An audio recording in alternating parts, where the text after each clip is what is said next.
Ang programang ito ay rated SPG. Striktong patnubay at gabay ng magulang ang kailangan. Maaaring may masiselang tema, lengguwahe, karahasan, sexual, horror o droga na hindi angkop.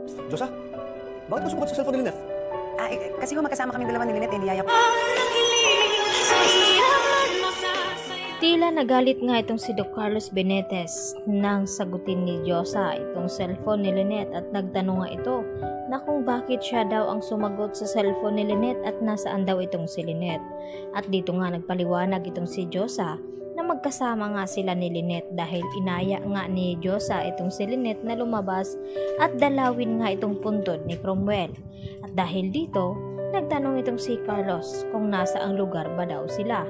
At dito nga sinabi ni Josa na ibibigay na lamang daw niya itong address kung nasaan sila dahil tila nagkaroon nga ng kunting problema dito nga kay Lynette at naalala na naman daw ang kanyang nakaraan. At hindi na nga nagpatumpik-tumpik pa itong si Carlos kaya agad na pinuntahan itong lugar na sinabi ni Josa at hanggang sa nakarating na nga itong si Carlos doon.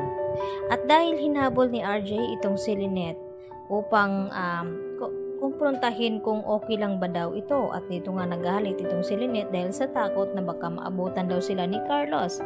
At dito na nga na pinayuhan ito ni Josa itong si Lynette na dapat hindi daw ganun ang gawin niya dito kay RJ. Dapat bigyan naman daw niya ito ng respeto, hindi porket takot itong si Lynette na baka mahuli sila ni Carlos. Kaya agad na sinundan ni Lynette itong si RJ at humingi nga siya ng pasensya.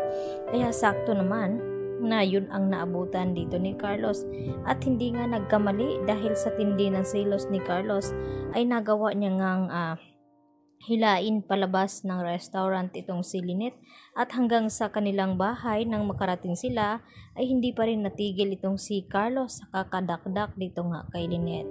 At sinubukan naman na magpaliwanag itong si Lynette kay Carlos na hindi daw niya alam kung papaano nandoon itong si RJ, basta ang sinabi ni RJ na kakain daw sana siya sa restaurant na ito at napansin niya nga itong si Lynette.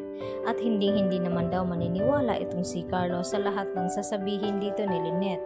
At hanggang sa nagkasakitan na nga at nagulat itong si Lynette sa pagbato nga ni Carlos ng baso na tumama naman sa kanyang braso.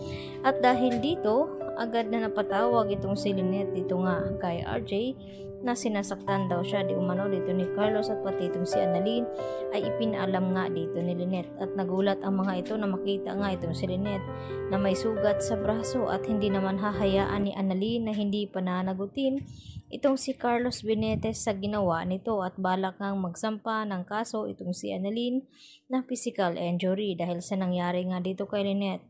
At sisiguraduhin naman ni RJ na tutulungan niya itong si Annalyn upang mapanagot itong si Carlos Benitez dahil tila tumitindi na nga ang pagsiselos at hindi na tama ang kanyang ginawa.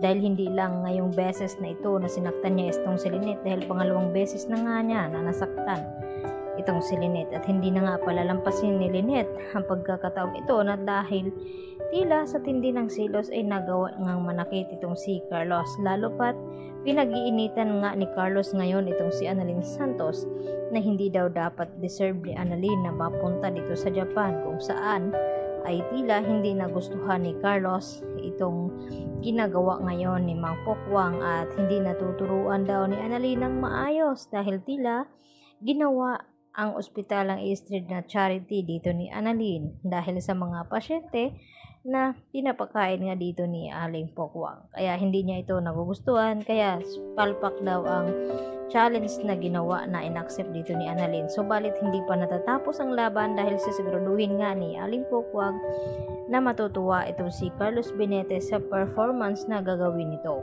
Kaya naman ang ating pakatutukan ngayong Lunes mga kapuso kung talagang dito na kaya susuko itong si Lynette sa ugali dito ni Carlos Benitez.